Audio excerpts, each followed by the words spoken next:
Welcome back to another episode of the Knock On Podcast, brought to you by Zero Tackle. Dan, what a weekend for footy. But it's not just the games we've got to talk about. There's everything else happening around there. You've got the hot topics. What's happening?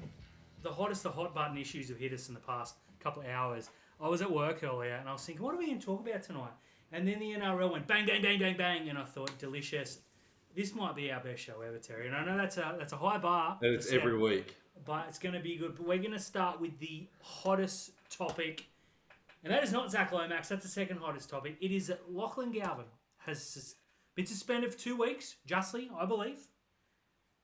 But the suspension rules him out of Rookie of the Year honours. Now, we saw last year Jacob Preston, the player that I believe was odds on to win the award, made ineligible for a similar suspension. I think that was 3 weeks.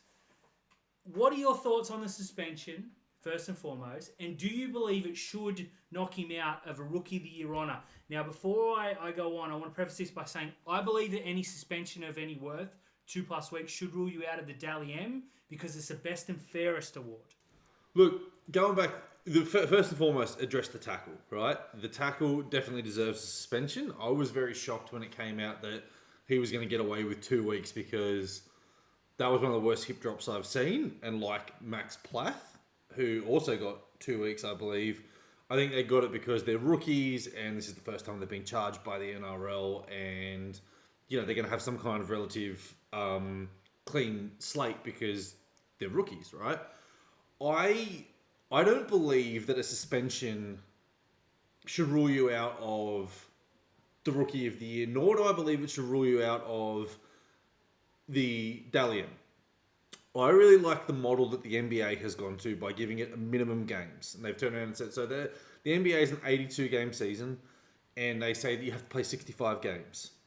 If you don't play 65 games, you are ineligible to get it. Now, that can cover injury, suspension, rest, COVID, whatever, right?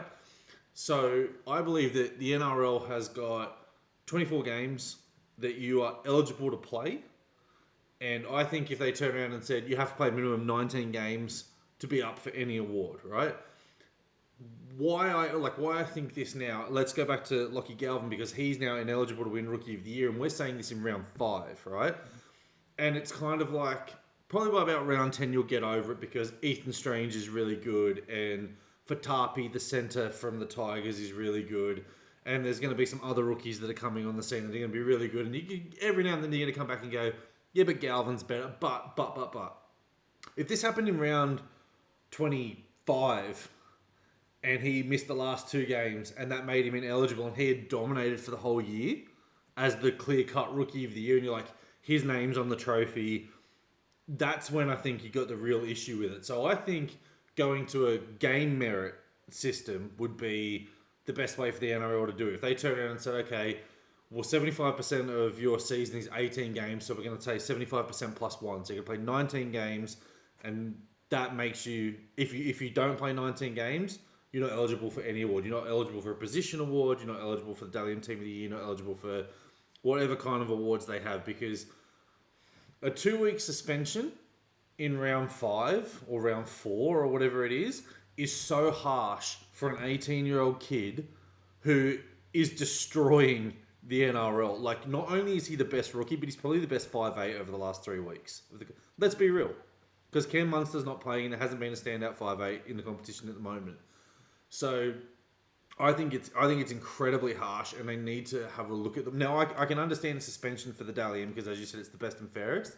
But I'd like to go to a per game, 75% plus 1 because, like now in round 5, you've got 22 weeks to get over it. If this happened in round 25 and he missed round 26 and round 27 and wasn't eligible for the Rookie of the Year, that's where I think you're going to have a massive, massive problem. I know it's a crappy tackle or whatever, but I don't think you can punish an 18-year-old kid because of that and not get the top goal. I agree with a lot of what you said. I'm going to be a bit of a flip-flopper here because I said on 20 Thoughts that'll drop tomorrow by the time this drops that I want hip drops to be send-offs. Mm-hmm. I want them to... Bad hip drops should be send-offs, not all of them. I don't want a blanket rule. The blanket rules do not work in rugby league. I think 2 weeks is incredibly lucky. But in thinking that, he's a kid who's made one bad tackle in his entire career today. I know it's only a couple of weeks old.